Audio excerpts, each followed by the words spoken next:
Las Vegas. This is NAB Show Live. Broadcast Beat. Welcome back to NAB Live, presented by Broadcast Beat. I'm your host, Deborah Kaufman, and we have a great panel that's about to commence talking about HDR and all the mysteries and puzzles of HDR. I have a great group assembled. Directly to my right, I have Randy Reck, who's Director of Product Development at MTI Film.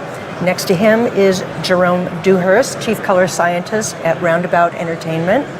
And last but not least, Michael Smolin, the Senior DI Colorist at Roundabout as well. So welcome, gentlemen. Thank you. So HDR is clearly, again, the big buzz at the show. And it seems it's even more confusing this year than it was last year. Yeah. There are more standards than ever before. Sure. Yeah. How many standards are they? Can you kind of number the different standards of HDR? I think there's four, right? I mean, the dominant standards, the dominant standards that we've had to deal with around about are predominantly Dolby Vision and HDR10. Those are the two that we're most focused on. That's HDR10 Plus, which has just been announced as well. Now, the HDR10 Plus was announced by Samsung, correct? Exactly, yeah. They're one of the big backers. For mobile devices? Yes. My understanding is that LG, I believe it was, announced something similar to that some time ago as well. Does that ring a bell? Yes, I haven't seen the LG announcement. There's so many announcements going on, but basically, those are the two formats so far that we've had to deal with. We've got hybrid log gamma as well, which I believe is developed by the BBC. And yeah, in terms of kind of theatrical mastering, it's really been HDR10 so far and Dolby Vision that we've had to focus on. Right. So obviously Dolby Vision is associated with Dolby. That's there. And what about HDR10? Who's behind that? Well, Amazon. Yeah. So Dolby developed this PQ curve, the thing they call the perceptual quantization curve, which allows content up to 10,000 nits to be encoded through this tone curve. Now, that's been adopted as part of HDR10. What Dolby have on top of that is dynamic metadata that lets you creatively decide how you want to map high dynamic range to standard dynamic range. That dynamic metadata has been that concept has been endorsed in HDR10 Plus as well. It isn't present in HDR10, but the PQ curve forms part of those three standards. In other words, you need to be a color scientist to understand it. It's confusing. As a colorist, I rely on Jerome to do the technical side so that I know when I'm in my grading environment that everything is working as it should, and we're seeing it as we should. So you've had to have an education as well in HDR. Have you become pretty proficient in that? Yes, from the telecine days to the HD days to now the HDR days. Right. You know, we keep on learning, keep on progressing, more things, new standards all the time. So Randy, at MTI, your product that we've been talking about is Cortex, right? And you're here. You've released a new version of it. Where is Cortex at in terms of HDR? Well, we looked at some of the same challenges that Jerome just outlined regarding, for instance, Dolby Vision and the metadata that comes along with the Dolby Vision package that defines the SDR, the standard dynamic range version, out of the same high dynamic range file. The challenges we saw as finishing after the color correction is done, after guys like Michael are done with it, is packaging up and delivering, and then somebody says, oh, I want to stick 2 seconds of black at the tail or something. Well, it's not like you used to do, because now there is a need to have a Dolby Vision metadata track that covers the SDR mapping of the entire HDR segment. So Cortex solves that in a visual edit kind of way, kind of drag and drop, just slide metadata around and just fix it quickly without going back to final color. So we've been concentrating on the sort of the tail end, the packaging and the encoding of the Which is things very like Dolby important. Vision. I mean, the packaging and the It is. distribution. And we do a similar thing for the HDR10 packages as well. So do you support all the HDR versions at the moment, or just mainly those two? Mainly those two. Much like Roundabout, we have HDR10 and Dolby Vision needs right now, but I'm sure that's expanding, as it sounds. It does sound like that. So, Michael, you're the one that's dealing every day with the customer, right? The client base. Sure. Are you constantly engaged in education about HDR? Yes. So when you get in the grading suite, it is a little bit of an educational environment or learning environment because a lot of the clients haven't seen HDR before or Dolby Vision before, or they're doing their first show in Dolby Vision or HDR10. So it can get a little tricky because let's say we're on a theatrical release, we're doing a P3 color correction, and maybe 80% of the viewing audience is going to be seeing the P3 version. They tend to try to concentrate on that more, whereas if you're also doing a Dolby Vision release and you then go look at the Dolby Vision version, you might be saying, wow, I kind of like how the highlights look so much brighter and the saturation is more vivid and the black detail is so much deeper. Why don't we have that in the P3 version? So now we have this really education on what our workflow is going to be now moving forward with the introduction of Dolby Vision and HDR10. I think we're going to find that maybe starting with the wider gamut and the wider color gamut, the PQ gamma curve, all that in the beginning, and filtering down to your P3 version, your Rec 709 versions, that's probably going to be a much easier and much better represented, color from beginning to end in that workflow. And yet, if I'm a customer, aren't I going to be very disappointed by the time I get to the more standard dynamic range version? Sure, yeah. I mean, there is a difference.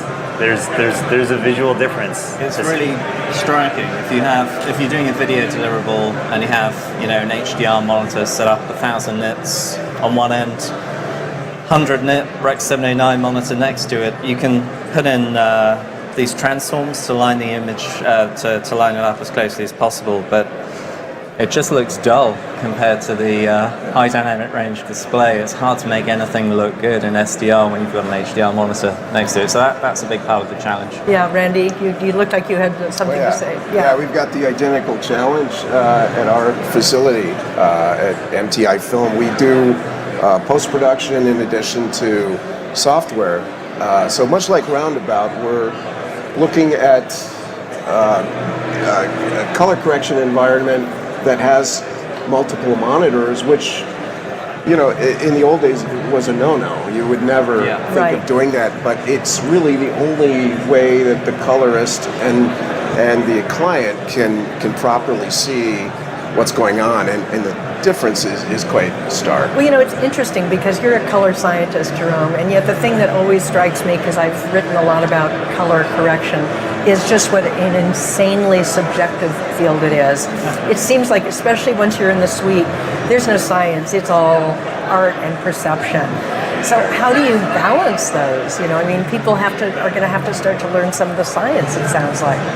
Well, I think in the color suite, we have Jerome and I work with the clients designing a color pipeline from beginning to end. So they're comfortable with both of us on the technical aspect of, is this room displaying, HDR or the SDR properly? And then when we get in the color grading suite, then that's where the subjective color comes in, right? I suggest things that or look that they might be going for. We dial that in, and they might not like that look. And the subjectivity they might say, begins. "Hey, let's try this." Or, But see, that's interesting to me that you sit down with them, the two of you, and design a color pipeline, because that you're making them active participants. Then they have an investment in. It doesn't work that way? I think as an imaging company, and Jerome would agree with me, we're making beautiful images, and we have to come to some sort of agreement with the client, whoever it might be, at what a beautiful image is and what their expectation is and what we can do for them in creating beautiful images. It used to be much more simple. It used to be people shot on film and that you graded in film log. You graded film log files, and typically you use something called a print emulation lab Right. to show you how that would appear on film. So now you kind of need to focus more on color pipes, because there's so many different ways you can go. You can work in many more different color spaces, whether you're working ASA, CCT, film log, log C. There are many different color spaces you can work in, and many different approaches you can take to viewing those files in that color space. So it needs planning.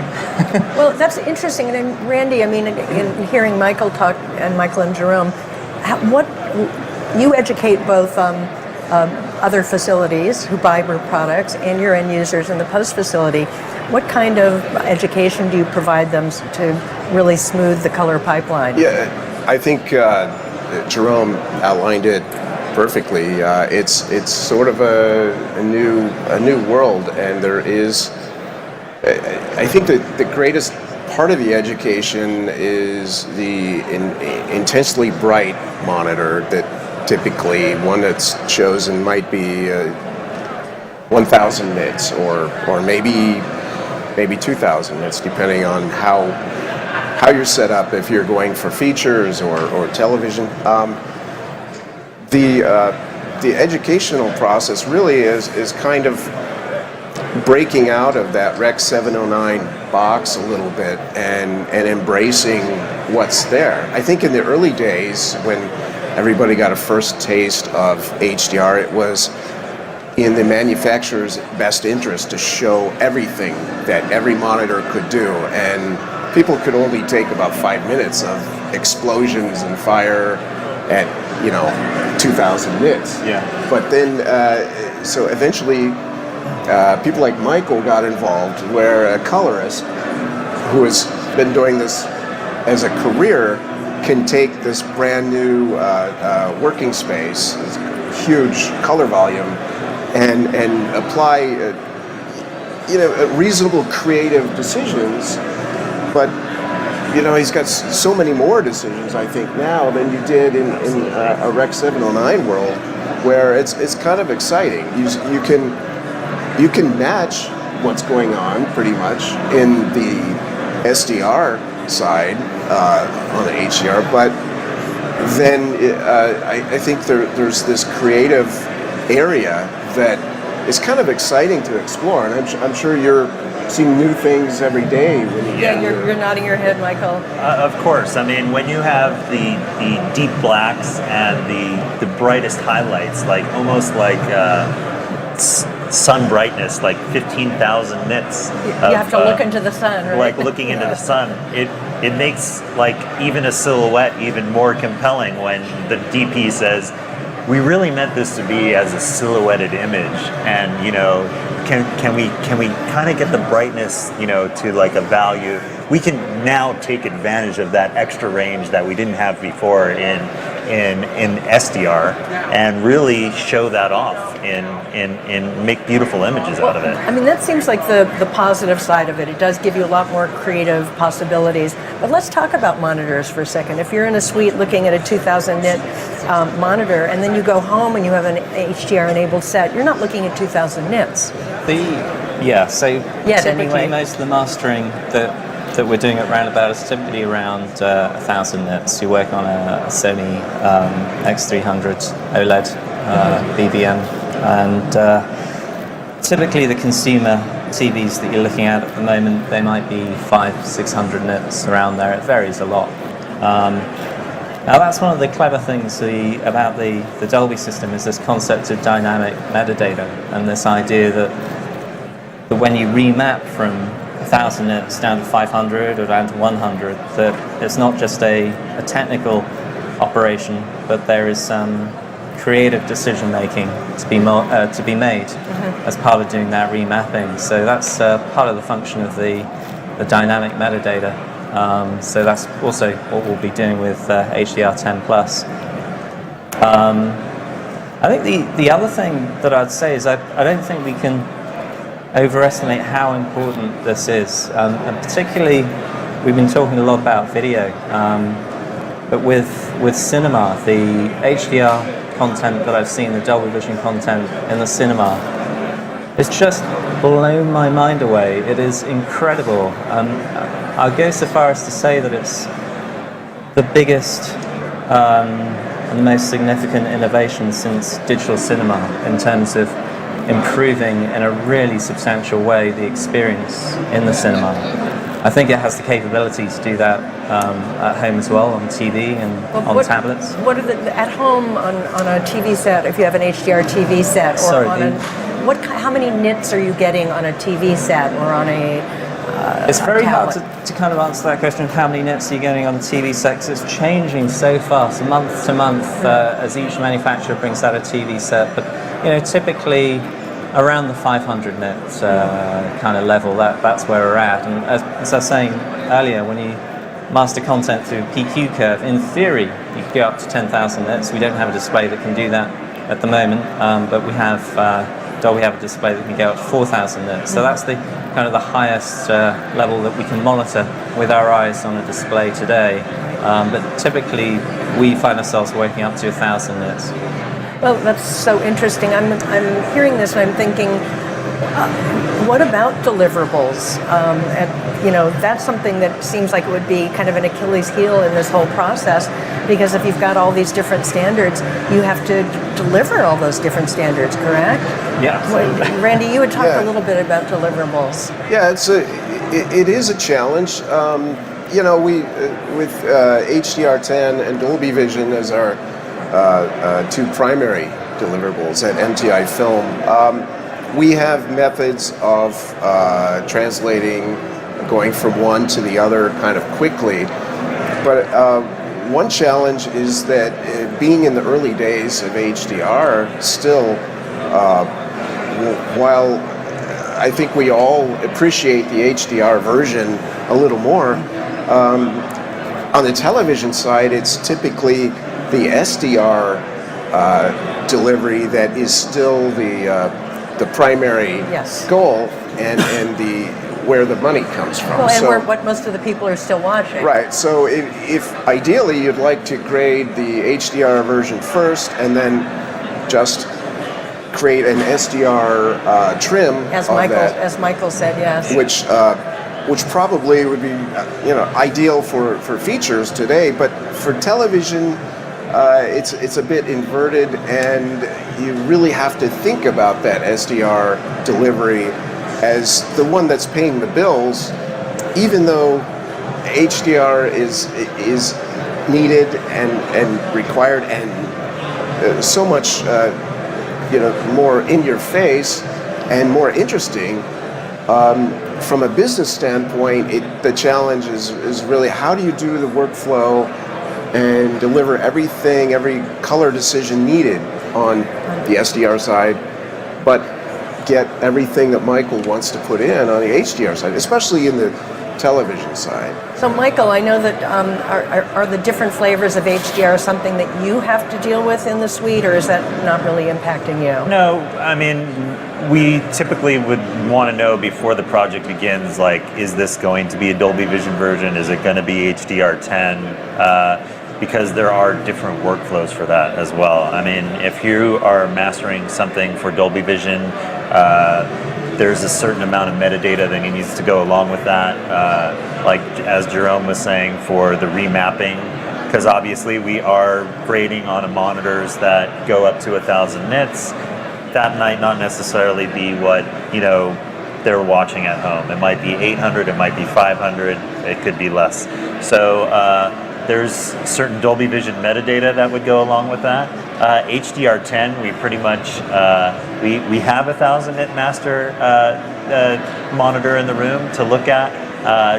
Typically, we will also bring in a monitor for real world viewing for HDR10, like an LG or Samsung. We'll bring those into the room. So that might not be our color reference monitor, but that's used as a tool for the client to see how this is going to actually look and translate when it gets to the home viewer. So in other words, there are aspects, I mean, of the whole color pipeline that still need to be worked out. I mean, what would you consider, Jerome, to be the bumps in the road? What would I consider? The bumps in the road for the color, the HDR pipeline, aside from what we're talking about, all the different variations. I don't know. We're kind of in the wild west of HDR at the moment. We are. There's a lot of bumps in the road. I think, education is a big part of it.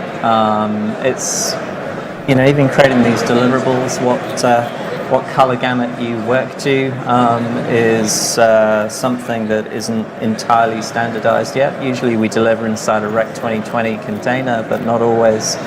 So, I don't know, there's a lot of bumps in the road. I couldn't really tell you this one in particular, but it boils down to kind of education, I think. It's just so new. Yeah, and Randy, what are the bumps in the road that you see? Well, our Cortex product was pretty much just aimed at several bumps recently. Mostly in Dolby Vision, a little bit HDR10, but handling metadata, for instance, on a color dissolve, where you might have overlapping values of your SDR trim metadata. What happens when you need to package that up? And a big red flag goes up and somebody has to go fix it. So we've been developing these tools to quickly speed up the pipeline from the HDR grading suite to the delivery, whether it's a ProRes or an IMF-ish Dolby Vision package or an IMF for HDR10. Getting from one place to the next, from color grading to delivery is what Cortex is really aimed at. So is this going to be VHS and Betamax? Are we going to end up with one HDR system for everyone?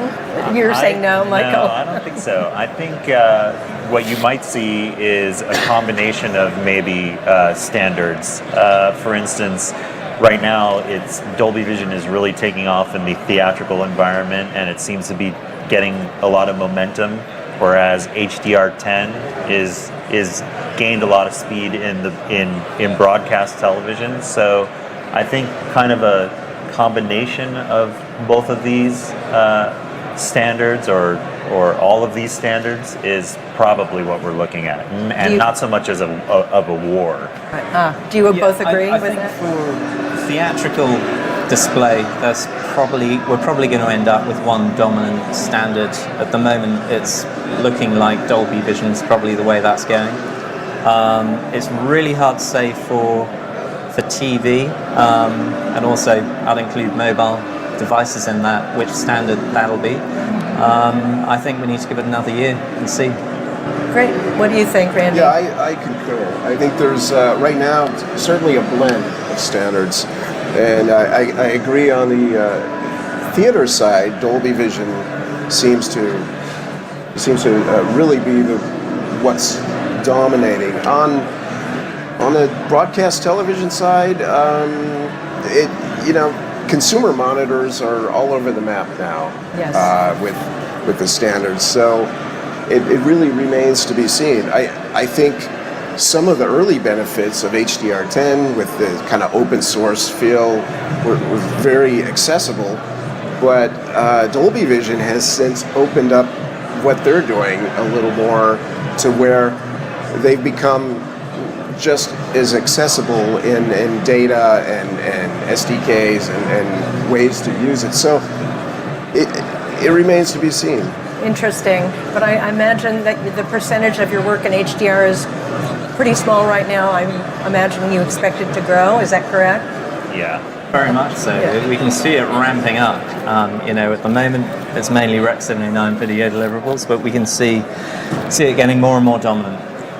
And I take it you're getting a lot more customer reaction? We are. The post side of our business handles a handful of episodic television shows, and we're now getting some of them mid-season saying, hey, let's go back and start over in HDR this season. So that's kind of we knew it was coming, but all of a sudden we're getting multiple requests to get into our HDR rooms, and like you guys, we also have the Sony X300. So you don't have a dozen of those. We just have a certain number of capable rooms. It's really, really exciting. I think that we've determined that education is the key to making this go forward in a more smooth way. But it sounds like you guys all have a pretty good jump on the color pipeline, which is wonderful. Yeah. Thank you. Thank you so much. Thank you, Randy and Jerome and Michael. Really appreciate having you here. Thank you for having us. Thank you. All right. So we are going to thank you for watching, and we are going to be cutting live now to Ryan on the NAB 2017 floor.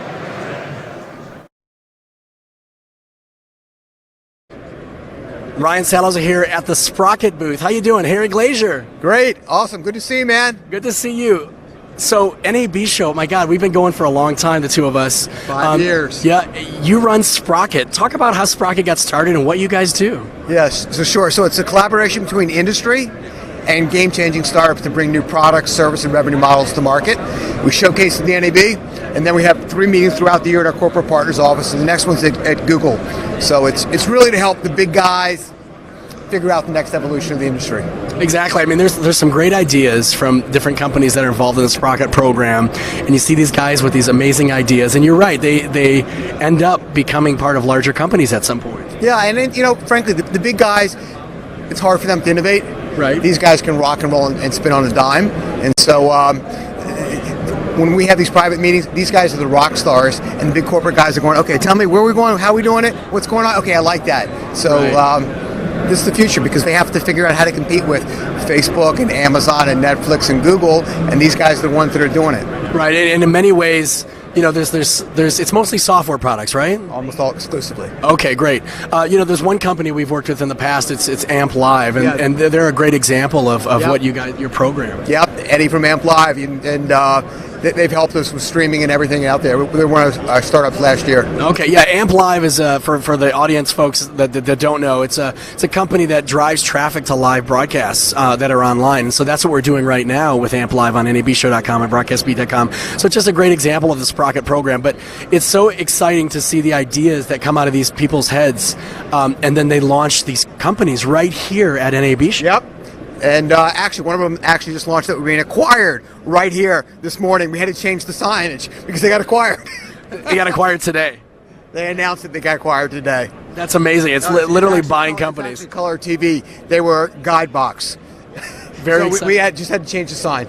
Wow, that's amazing. So, all right, so what's the vibe on the show floor right now? What are you feeling, the energy? Yeah, it's, look, it's the beginning, so people have just, they're really, really pumped, and, the traffic's been wonderful so far, and it takes a little while for people to come into the show because of all the traffic there, but it's cooking right now. All right, yeah, I was just in South Hall. They had a press conference about an hour and a half ago. Blackmagic, of course, they always have a lot of announcements. I was over at Quantum and Facilis and all these different companies. It's a lot of post-production over there. There's a lot of different technologies here. Each hall is different and special in its own way, and we're talking about all sorts of other technologies in the live booth. But anything special that really strikes you? Of course, it's Sprocket, but is there anything else? I mean, what we do is companies, platforms for creating content, for monetizing, distributing it, and analyzing. But the really big thing today is data analytics. People say VR, but it's data analytics, because everybody's got to know how to target the right customer. And for that, they're using machine learning and automated intelligence. Right, and speaking of analytics, so I think of the Advertising Technology Pavilion that's here this year. Correct. And it's so amazing, advertising technology is just changing and is evolving so quickly. It's all about analytics now. It's programmatic advertising, and people are like, well, what's programmatic advertising? And you can buy based on specific rules and audience and who's from where, and it's just so amazing. You got to target. You can't do general blanket because nobody cares. For Nielsen says X people are watching.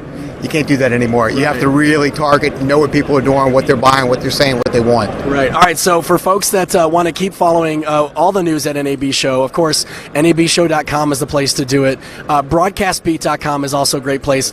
On Twitter, you can follow us at BroadcastBeat. On Twitter, you can follow at NAB Show. We are tweeting the heck out of this show.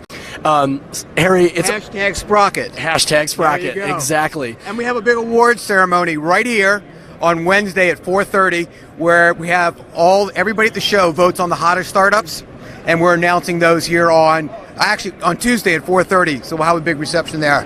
Excellent. All right, from the Sprocket booth in North Hall. Correct. Harry Glazier, the one, the only. Thank you so much for sending some time. Appreciate it, man. Great seeing you again. All right, we'll see you back to the studio, guys. Thanks.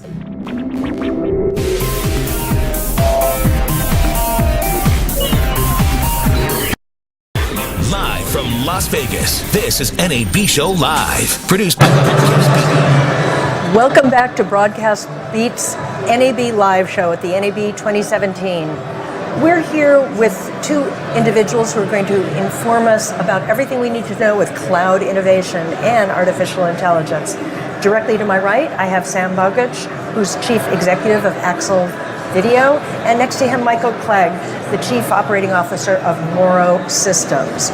So I'm going to start off with you, Sam, and ask you to kind of explain a bit about what your company is doing with regards to artificial intelligence, cloud archiving, private and public cloud. I mean, you're in this full, right? We're all in. All right, you're all in. So here at the show, we're announcing what's called Axle AI, which is the first real-world application of artificial intelligence to just mainstream video management. And the typical problem that folks have in this industry, whether they're in post-production or broadcast or corporate video, is that they have way too many videos and they can't find anything. And it's not like photos where you can just kind of scan down the page. You'll have like an hour of video, and somewhere in there you know that something happened or that there was a clip that looked like something. And the problem is finding it.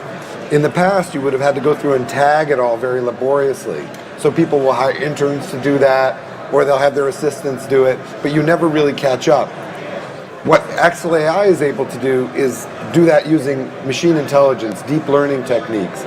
So it's actually scanning all of your files, finding all the similarities, finding what looks like other things, and then when you bring up a search, which can be driven either by watching a clip or even by grabbing something off of YouTube, it will then go and find all the clips that look like that clip, whether you have 10 terabytes or hundreds of terabytes of material. So it's really powerful. So now, did you have to, I mean, since machine learning and artificial intelligence are fairly new on the scene with regards to productizing them, what did you have to do to get the expertise to make this happen? Well, we partnered for some of it. We developed some of it in-house. Basically, there's the whole field of AI and deep learning has taken off in the last 3 or 4 years, and there are big companies like Google and Microsoft that are investing very heavily in the space, but there are also boutique providers that have built engines that do parts of the recognition particularly well, and so we essentially teamed up with them, built a system that kind of leverages that and makes it user-friendly, because our tagline is radically simple media management. Right. If it's not radically simple, nobody's going to use it. Yeah. So if it's rocket science and you have to pull all these levers, it won't work. But in this case, you literally just have to pause on a clip and say, I want to find all the clips that look like this. Yeah, that is just, seems like science fiction, doesn't it? It's amazing, yeah. And what's happening is, over the next few years, we believe that this is going to become routine. Right. But today, it's really fairly unique that you can do this. Now, you're debuting that product here at the show? Here at the show, we're in the South Lower Hall, booth 13609 actually, and we'll be demoing it all through the show on a big monitor.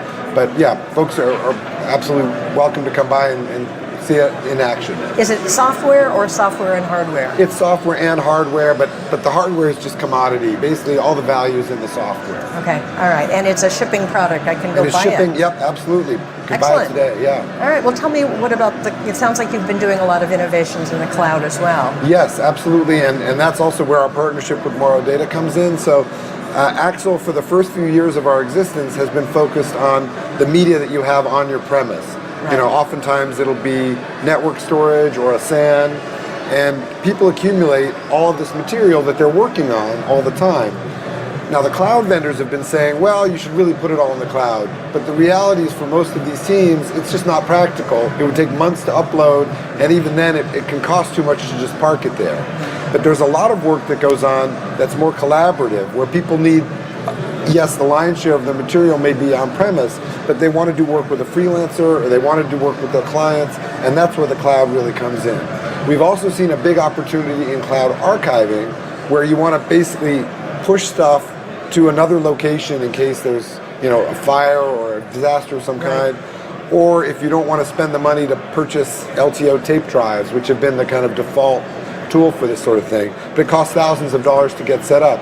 Right. So just being able to archive to the cloud, and we have a partner called Backblaze that we're doing this with here at the show, is very attractive, and so we've rolled that out as well this year. And this sounds like it's a service as opposed to a product. That's right. I mean, we have an interface to it, and then people can use best-of-breed tools to do either the cloud collaboration portion or the cloud archiving portion. And then how do you steer, when you said it's too expensive to put everything in the cloud, how do you work with people to help them determine what they want in the cloud?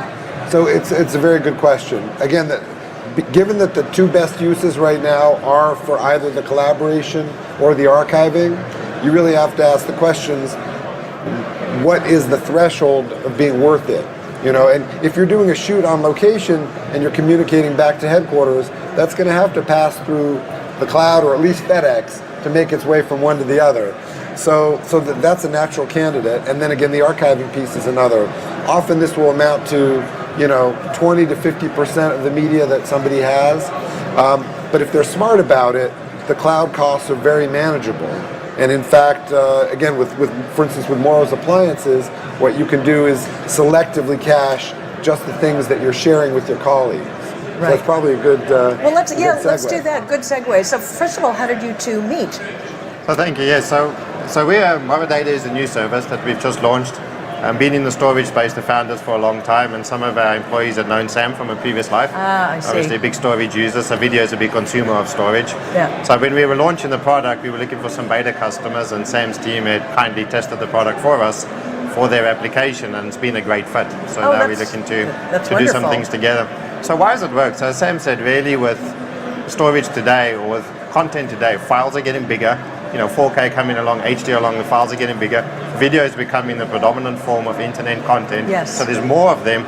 And as you also noticed, in most cases, people are in multiple locations. So you're basically constantly trying to work on all these files that are distributed around the place, or you need to move the files backwards and forwards. So what we did is that everything's moving into the cloud. So people want to put their content in the cloud, but when they put these large files in the cloud, the pain of uploading and downloading the files now becomes, you shifted the problem from I have everything local and distributed to it's centralized, but now I can't get access to it. Right. So what our system does is we have this appliance, it's cache data appliance. Yeah. So basically we joke this is bigger on the inside because essentially this appliance is your whole cloud. So basically it's a cache, and what a cache does is it takes the content that you most recently using and keeps it local. And the content, like Sam said, you'll work on a project for a while. That's the content you want local. When you move on to the next project, you still want access to that content, but it will migrate up into the cloud. At any time, if you're working on something, you think, 6 months ago, there's a video, I'd really like to get that clip. You can just go on the file system, pull it down as if it was in the device. It's all transparent to you, but it's really kept in the cloud. And then if you have multiple locations, if you have several of these devices in each location, whenever you save a file in this location, it goes into the cloud and it automatically gets synced to the other location. Wow. So collaboration and group sharing now becomes seamless. Basically, it's completely hidden to the user. All these sites look as if they're in the same location. And that's what really worked well with the actual video software. Because for them to catalog all your files, they really need to be able to see all the files.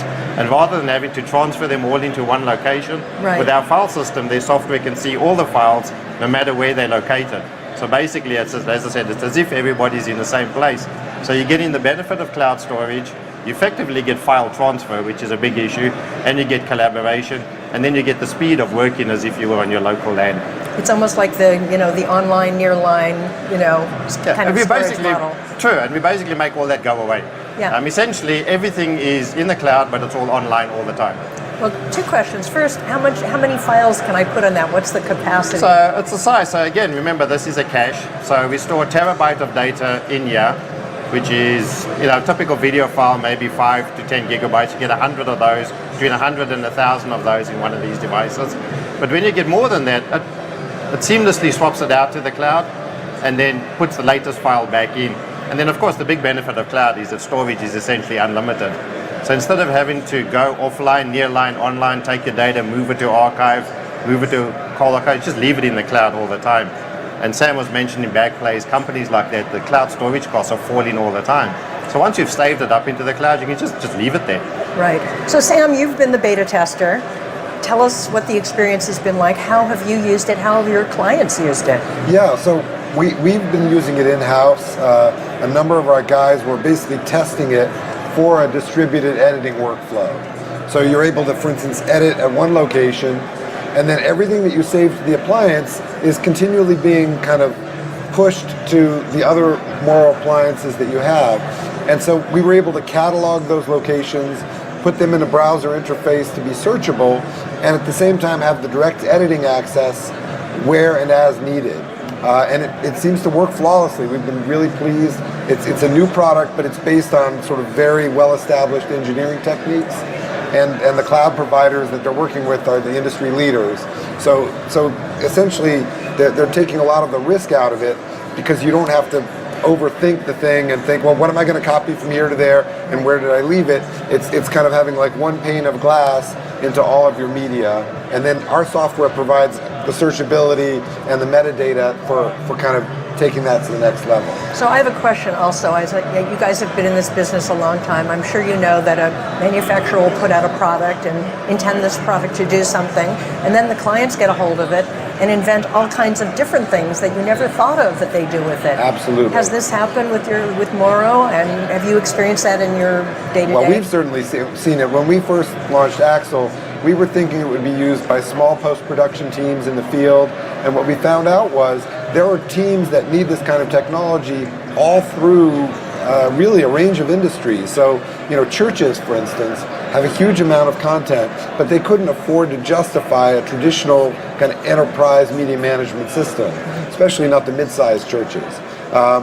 Similarly, corporate video is taking off.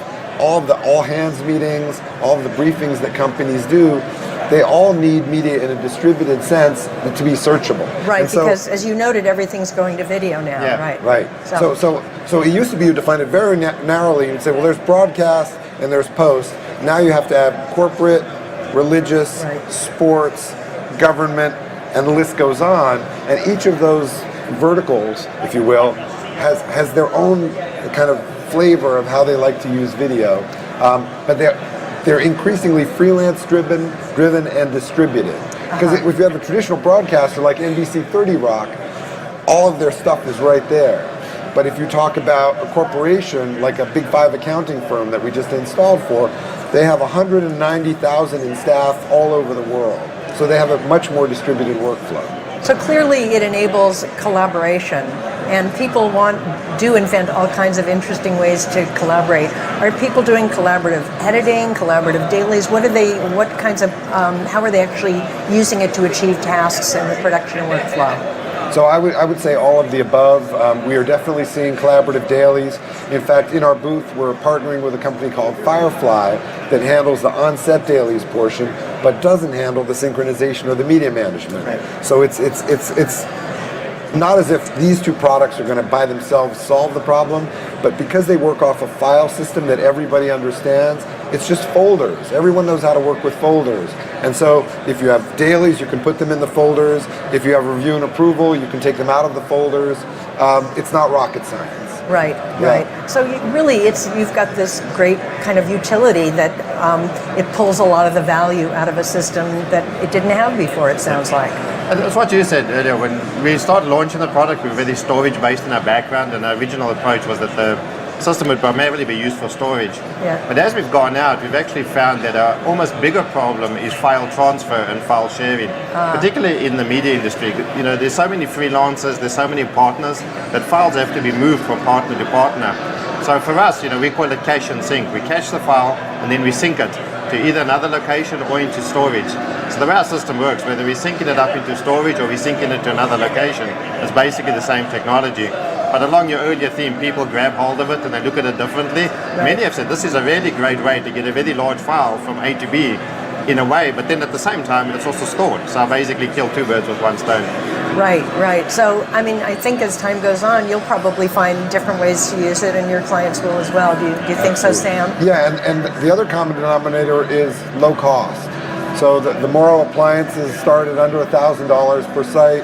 Our software starts at $500. We even have some partners like Avid that have started bundling our software with their storage devices. Oh, that's amazing. So Wonderful. the most recent Avid Nexus Pro storage, which is a workgroup level storage system, includes a version of our software that gets you up and running with a lot of the benefits that we've been talking about at a single location, and then you can extend that out using a variety of tools. So it's it sounds modular almost in a sense. it is very modular, and it's kind of a new era in broadcast technologies. In the old days, you would have to go to a single vendor that would provide all these pieces and often charge quite handsomely for them. And now people are kind of rolling their own, especially the folks that are new to the industry, the freelancers, the YouTube creators. They're not going to the large vendors. They're working their way up from, I've got this laptop, I have some storage, I bought this software, and up from there. It's so interesting because we are in the gig economy, and you mentioned YouTube stars, some of whom have followers that put TV ratings to shame. Yeah. I mean, are you seeing individuals who are totally relatively non-techie adopting this and using it? Oh, absolutely. Yes, for us, absolutely. So the big benefit for us is it's a drive letter interface. So if you can save something to your C drive, you can use our system. So that's really what we did. We've abstracted all the complexity of the cloud and of transferring data, and we've just made it a drop and draw. You just drag the folder, drop it onto your drive, you're done. So you don't have to do anything else. So it sounds like it's both a professional product and even a hobbyist or consumer product. Definitely. Do you see it that way? Obviously each customer has their own needs, but we have individuals that use our software and that are perfect candidates for the Morrow appliance that have a tremendous amount of media and often are doing very ambitious things. One of the investors in our company has a huge amount of footage of his son who's an aspiring tennis player. And he has hundreds, if not thousands of hours of match footage, which he analyzes as if he were an ESPN commentator or something. And it's you would never think that an individual would need tens of terabytes of storage at multiple locations with searchable media, but he does. And I just picked that as one example. But it's a great example. I think 5 years ago that wouldn't have even been possible. No, it definitely wouldn't have been possible. So I take it what we're talking about here is a private cloud application. Is that correct? Effectively, yes. So what are the benefits there must be benefits of a private cloud over a public cloud. Did you? I think they both have a place in this industry for sure. Do you want to comment on that? Yeah, so for us basically, one of it is merging that. So I think a lot of people when they look at clouds, they say it's not going to be either or, it's going to be some hybrid, which is very common. So there are benefits to being in private cloud. You control your data, you control your resources. The big benefit of public cloud is it's very easy to essentially get resource on demand. So if you need more computing power, you need more storage, it's literally pay on demand. So I think Sam's also looking at some of these applications. When you have large compute functions, it's cheaper to move your data up into the cloud, which again we can do, and actually then just hire computers literally by the second from Amazon. So if you've got a big processing job, you've collated all your videos, all these people have been taking individual scenes, sent it to one location, now you want to make a movie. To actually run that job, it's much easier almost just to run that in the cloud, run it all and then send out the post-processing jobs individually. So we'll see this combination of hybrid cloud, people using the public cloud and the private cloud. And I think when we spoke earlier, you talked about some of these use cases like biotechnology, and what other use cases do you see out there aside from entertainment? Yeah, so basically we said, the common denominators are large files, multiple locations, and the need to share them. So what we're starting to see in a lot of the biotech, their files are huge. DNA files, X-ray files, imaging files, CAT scans, these generate very large amounts of data.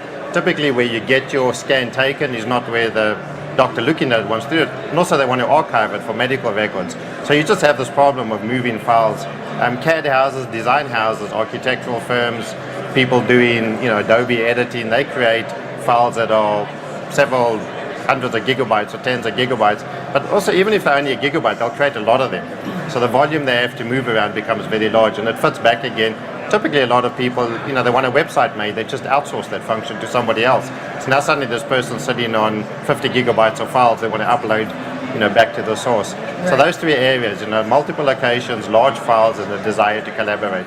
Interesting. So Sam, from your perspective, what do you see as the advantages? Another big area, I think, for the public cloud is anytime you have something that, as Michael pointed out, where if you could upload it once and then crunch it a lot, it would be cost effective.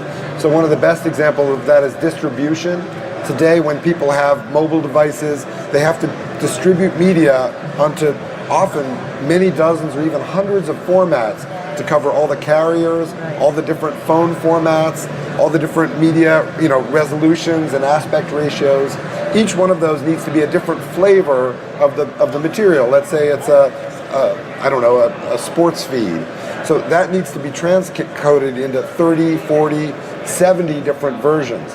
Instead of transcoding them all in one place and then uploading all 70 of them, it makes a lot more sense to upload it once, use cloud processing to make the 30, 40, or 70 variants of it, and then fan it out from there. And that's a perfect use for the public cloud because you're going to distribute it anyway, but now you've essentially saved money on the uploads and saved time on the uploads and crunched the heck out of it where the processing power is. So where does this end? I mean, I love the idea that it's already being used for things like dailies and collaborative editing.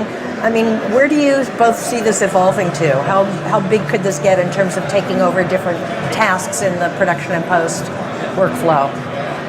Well, I would say the concept of the hybrid cloud and of the ability to work in a mix of platforms and situations, everyone should have that, right? There's no reason you should be chained to a desk. There's no reason you'd have to sit at an edit bay to do a particular job connected to a particular piece of storage. We still run into customers that still sneakernet media around their facilities, even though they have fancy networks, because sometimes that's still the fastest way to go. So I guess over the next few years, that traditional kind of manual way of working is going to go away.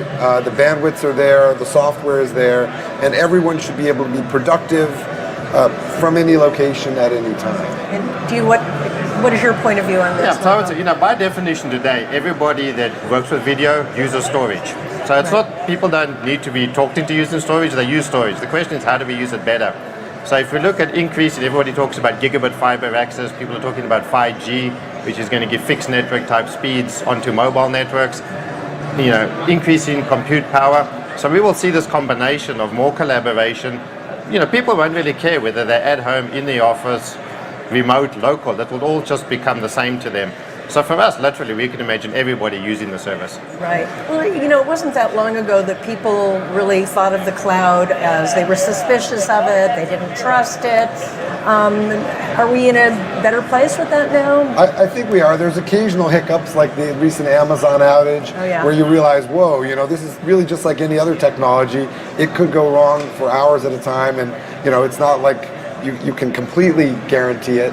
But I think that's also a realistic point of view, right? And once you have a comfort level, you know when it might fail, and you say, well, I think I want a mix of some local storage and some cloud storage. Right. And the other thing is, if it is searchable, like our AI product allows you to do, and if it is viewable, as our media management lets you do, then essentially you can view all of that storage in whatever mix that you have as one pool of media.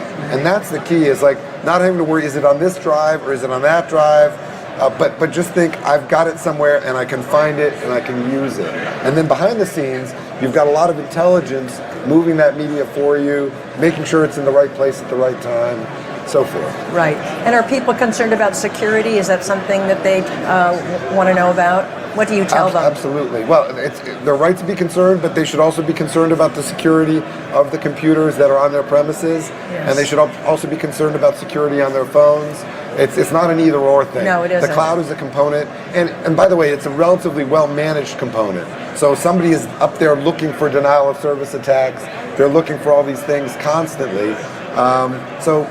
but it's a mix. I don't know. How do you feel about that? In many ways, the cloud is actually more secure. So one of the big problems in the IT industry, there's this thing called hidden IT. And probably most people watching this are guilty of this at some point. You've got a large file, you want to send it out, your internal system is painful, so you copy to a USB drive or you just email it. Well, you've just completely blown a hole in your entire security. So people don't actually know what people are doing with their files. But if you put everything in the cloud, you give it a password and it's protected, and the only way somebody can get it is if they get emailed the link, but when they access the file, you know exactly who's accessing the file. That link can be time secured. So again, by putting data in the cloud, you actually make it more available, but you can make it more available in a controlled fashion. Now, all our data is encrypted. The minute it leaves the cache drive, from the time it leaves over the access network and in the cloud, it's completely encrypted. So it's very secure in terms of access into that. And even when we talk about cloud reliability, of course, hard drives fail all the time in people's local networks. They just don't become public news because they happen behind the scenes. Right. But even with the cloud, it's very... Amazon S3 came back. And that the came hard back, drive that died didn't, right? Yeah. So. And even with the cloud, it's very easy to run redundant cloud. In fact, that should be standard practice. Some of the big firms that were on there, I was really surprised they were only running on a single Amazon site, because it's just a couple of commands that you can run your same data on multiple sites. Wonderful. Well, thank you guys so much for showing up. And if we want to come and see the products, where should we go? We're actually neighbors. We're at 13609. And we're right next to them. So if you find Sam, you'll find us. Wonderful. Well, I look forward to a visit. Okay. Meanwhile, we're going to take a short break, and stay tuned. We'll be back with NAB Live any second.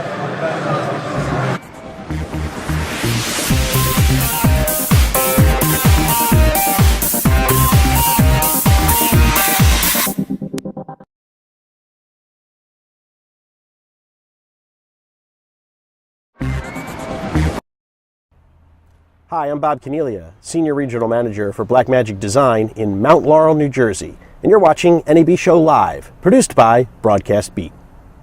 Hey, what's going on? Jamie Alexander here with Broadcast Beat, and I'm here at Gear House with my buddy Mark. How are you, Mark? I'm fine, thanks. How are you? I'm fantastic. Really excited to be here. So as you guys can see, we're in some sort of a warehouse situation, but we're going to break it down for you. We're in front of this large mobile unit, and Mark, I want you to tell us all about what this is and why it was important for you to create this. We needed to up the ante for the latest technology, which currently is 4K.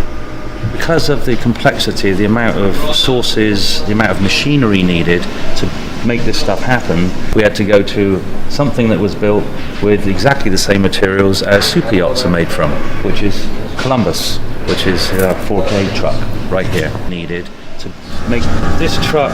Has a number of features in it that are very different to your typical truck you'll find in North America. Normally on the old trucks you crank things up with a handle, and basically two guys after about 45 minutes get very strong arms doing this to both lift the truck off the ground and pop out what we call an expando, which is this part of the truck. So what happens on this one is, going underneath, I will put this out, we have a remote control. And what this remote control does is we stand off, we hit a button, and this truck deploys 4 hydraulic legs, and then the whole truck lifts itself off the ground. When it's happy that it's level, it pops this side out here by itself, and the floor folds down. And this truck deploys... Okay, this looks great. So this is the recording area. What makes this different and special on this mobile unit? We utilize EVS, who are a well-known survey company. And what they do is these machines enable us to record multiple sources of 4K or HD, and we're able to record them so the client can walk away with their own hard drives of what we recorded all day. But more importantly, or as importantly, we also do replays here. These are typically generated at a station like this. What makes this different is that we're able to move these stations anywhere around this truck, and that is mainly thanks to a system we've implicated in full here called VSM. So VSM is made by a German company called Lavo. What's important about that is this truck has so many sources, video and audio coming into it. We handle 4096 by 4096 audio cross points, and then close to 1,000 video cross points. A human being is in charge of all this, and we kind of got to the point where, honestly, we're kind of asking too much of a guy, as you could imagine. Right. So we have a brain that sits over all this called VSM that enables us, once we've told the brain how many sources there are, what they do, where they go, video and audio, and if you add all that up that I just told you, you're looking at like 5,000 by 5,000 sources. A guy has to tell the brain at the beginning what these sources are, and once it's in, and that took us quite a long time to do, but the beauty of it now is when we want to move any source to somewhere else and even change the way the panels are configured, so if someone's used to it a certain way and they want to move either down there or down the back end of the truck where we're going after, or anywhere in this truck, we just press a button and all of a sudden they get the same layout in front of them, they get the same panels, and we can do that very, very quickly and easily. And that makes people happy. The truck where we're going after. Effectively, this is a 15-person control room. Again, because of what I said earlier on about VSM and the way that we can manipulate and move easily certain positions, working positions, operational positions around a truck, we've kind of given people a palette, for want of a better word, of a production palette. So they walk in and we go, who do you want where? We're not telling them where they go. Yes. And that's a big, big difference. So this monitor wall is pretty amazing. Is this in 4K also? Yes, it is. This happens to be the only all 4K monitor wall currently in North America that we know of. We've done our research, so I think it's safe to say it. Thank you so much for spending your time showing us this remarkable creation. And Not at all. gosh, so much more to come, right? Yes, indeed. Yeah, keep them peeled for sure. Okay.